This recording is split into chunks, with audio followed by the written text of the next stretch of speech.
Hello అండి, నేను మీ show from movie కార్నివల్స్. ఈరోజు మన రివ్యూ వచ్చేసి మాస్ జాతర. అదేనండి, మన మాస్ మహారాజా రవితేజ గారు యాక్ట్ చేసిన మాస్ జాతర మూవీ గురించి అయితే మాట్లాడేసుకుందాం. అండ్ మూవీ స్టోరీ ఏంటంటే, ట్రైలర్లో ఏదైతే చూపించారో అదేనండి. మన హీరో రైల్వే పోలీస్ అనమాట. అండ్ విలన్కి మన హీరోకి మధ్య కాన్ఫ్లిక్ట్ ఏంటి, తర్వాత ఏమైంది అన్నది మెయిన్ స్టోరీ.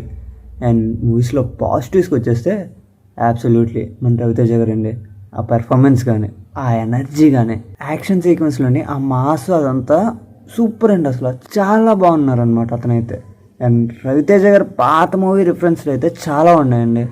అక్కడక్కడ డైలాగ్స్ రూపంలోనూ, అక్కడక్కడ ఫైట్స్లోని కొన్ని షార్ట్స్ రూపంలోనూ, అక్కడక్కడ బ్యాక్గ్రౌండ్ మ్యూజిక్లో కూడా.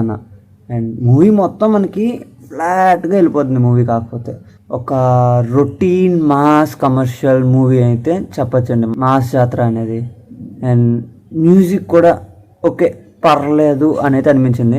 అండ్ లాస్ట్ వరకు రవితేజ గారి ఎనర్జీ వల్లే మనం మూవీ చూడగలం. స్టోరీ అయితే పాతదేనండి.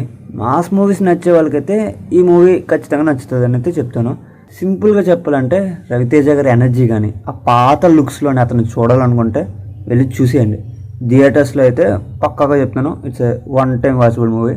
ఆ బ్యాక్గ్రౌండ్ మ్యూజిక్ కూడా ఒక్కసారి వస్తే ఓకే, కానీ రిపీటెడ్గా అదే వచ్చిందండి. అండ్ అలా వెళ్ళిపోతుంది అంతే మూవీ అయితే మనకి.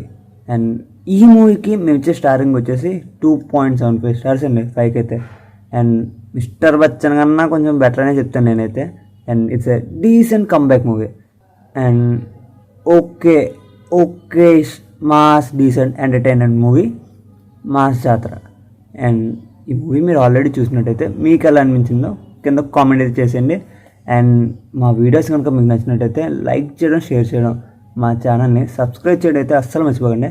And that's the review guys. Thank you for watching.